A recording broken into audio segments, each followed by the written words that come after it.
minutes to the hour. This is how we read the clock, and this is how we know what time it is. Have you ever said that I will do something later, I will do it later, and then somehow later becomes never? If that sounds familiar, you are not lazy, rather you are just human. I will show you the reason, or the real reason why procrastination, and how you can break the cycle of procrastination starting right now. Procrastination isn't just a time management problem, it's an emotional management problem. Your brain is avoiding the task, not because it is hard, but because it feels uncomfortable doing it. It is too boring, it is too overwhelming, it is too uncertain, it has high stakes. Instead of doing the work, your brain chooses something that feels better right now. That's why scrolling on a mobile phone, it is easier than opening a book. You are at the legal stamp. So today we are going to see how you have a need to adjust. When you propose to do something, you better do it. And if you don't do it, you are procrastinating. That's what we call procrastination. Procrastination. Have you ever heard that word procrastinate?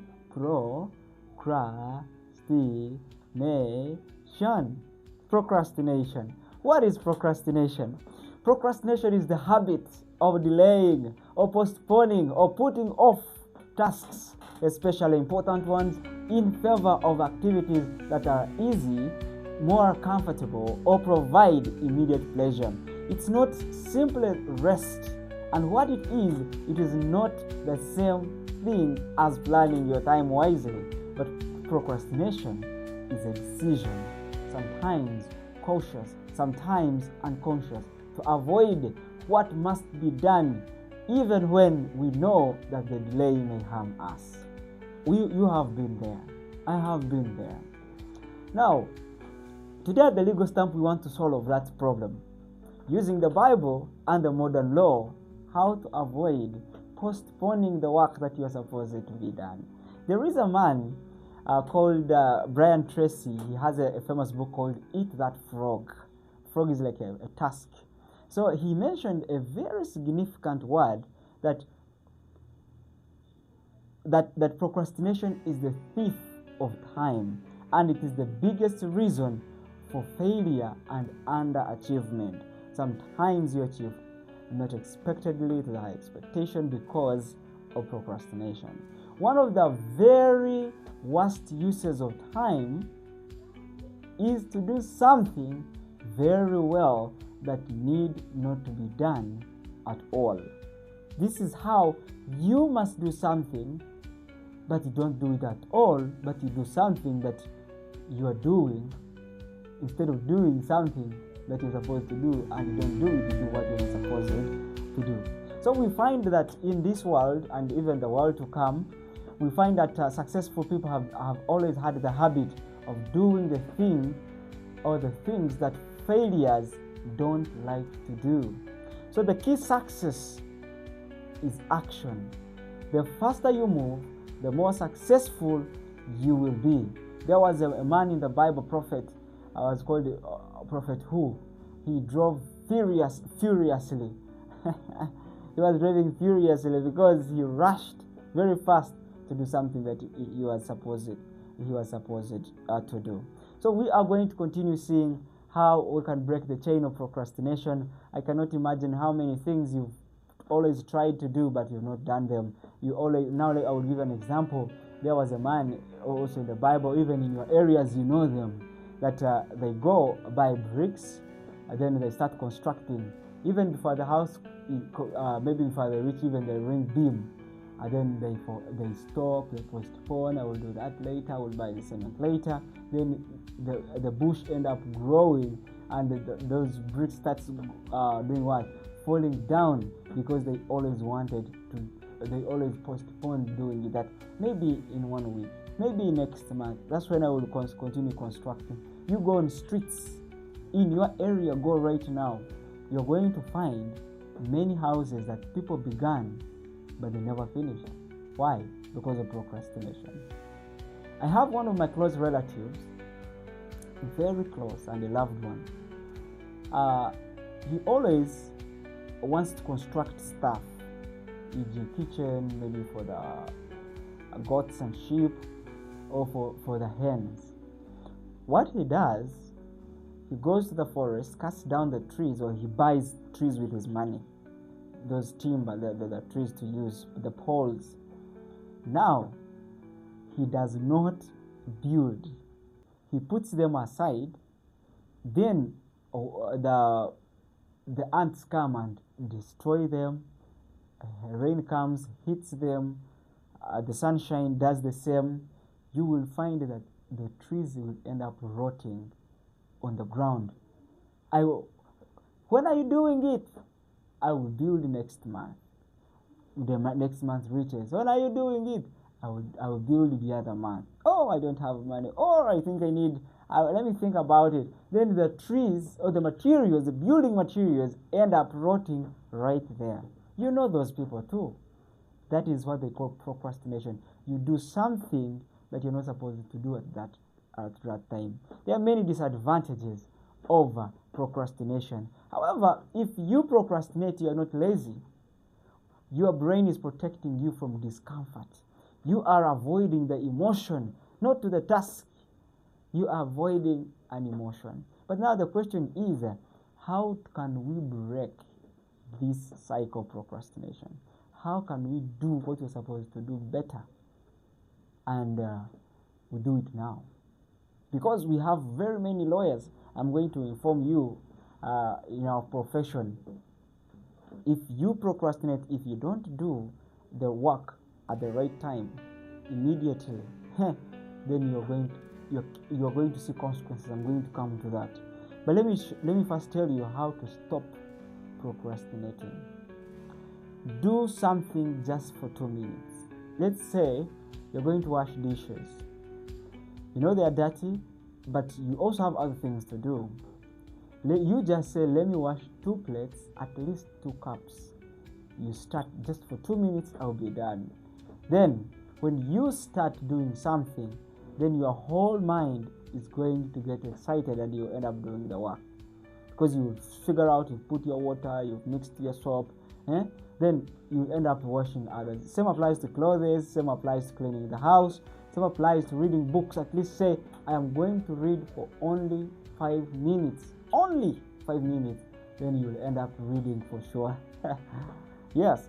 So this is how you're going to achieve that. Then make starting easier than avoiding it. Make the starting point easier than avoiding it. So we are also going to see another thing here, that if you do not avoid procrastination will weaken your self-discipline. Each time you delay a task, you reinforce a habit of avoidance. You always avoid stuff. Over time, procrastination becomes easier and discipline becomes very, very harder to achieve. So now, in that book, Eat That Frog, Brian Tracy had so many interesting ideas on how to break this cycle of postponing work that you're supposed to do. Now, as I had mentioned, break big tasks into smaller pieces. Most procrastination arises because a task seems too big or overwhelming to do. Break it into simple, actionable steps. Imagine climbing a mountain. You do it one step at a time. One step at a time. One step.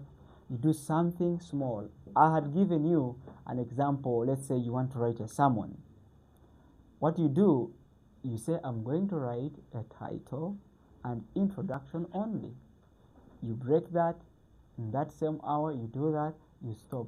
Then another time, you start from there. But in most cases, there is a temptation. The moment you begin, you may also start listing your points as well. You as a teacher, let's say you're going to class, it is very important to say, now you're going to make the work scheme. Then at least you say, now I'm going to start my introduction, bring the topic and the definition of that concept. then immediately you'll end up accomplishing so much. You don't have to do the whole work at that same point, but you can do small bits. And also you can use a 5-minute rule in whatever you're doing, whether let it be cooking, let it be cleaning, let it be as a lawyer preparing for your court case, or anybody, be it a driver, be it a student, anybody. Use the 5-minute rule. Tell yourself, I will work on this task for just 5 minutes, for just 2 minutes, for just 10 minutes. Therefore, you will win, and you don't procrastinate. How about distractions? In most cases, people procrastinate. They postpone what they're supposed to do because of distractions. Turn off social media notifications. Take away your phone. Silence your phone as far as you can be. Also clean your environment. That now, like where I am right now, is a very clean place. I'm very excited about this video. I don't feel any trouble. I'm just concentrating because the environment is quiet. The environment is clean, and I love it. Those are distractions. But if something is dirty, you want to pick this polythene, you want to clean this, you want to do that. Hey, I remove those distractions. Even your phone, even friends. You can lock yourself in your door. In your bedroom, or in your office. Then you end up accomplishing something. Then you can also use deadlines and keep them. Now, when you set something, you set a deadline before the real deadline. Then you train your brain which needs urgency to act. Therefore, our brains, the moment they are trained, they will need urgency to do what? To act. We say by 3, I have to have finished. I remember yesterday, I lost my keys for my room. I had forgotten them somewhere. So now there was a padlock that I had to break. I started cutting the padlock. For me, I don't know those sophisticated ways. I didn't have enough material to immediately to hit it and it comes out. Then for me, I was cutting. Now I was like, in 5 minutes, I had reached somewhere. I will have finished. Therefore, I set a deadline. Then I put a timer in my phone. Then it was going tip, tip, tip, tip, tip. The clock is ticking. For me, I was cutting, looking at the time, looking at the timer, By the time there were just like 23 seconds remaining, I was almost there. I was like, yes, because I set the deadline. Yeah, this is something you can do. And maybe another thing whereby you can keep yourself happy, you can start up the reward system. You reward yourself. After completing a big task, reward yourself. E.g. a short break, you can take a snack, you can take a walk because you're happy. Then you will enjoy. Therefore, your brain will learn to link productivity with pleasure as well, making it easier next time. Let's say like if you are a believer, after accomplishing your task, let's say you've cleaned the house. Then you say, you know what? Now after cleaning the house, I want to put my beautiful hymn. You sing your hymn, we are marching to Zion, beautiful, beautiful Zion, how heaven must be. You put your hymns. You reward yourself. You're trying to train your brain to learn to link productivity with also pleasure.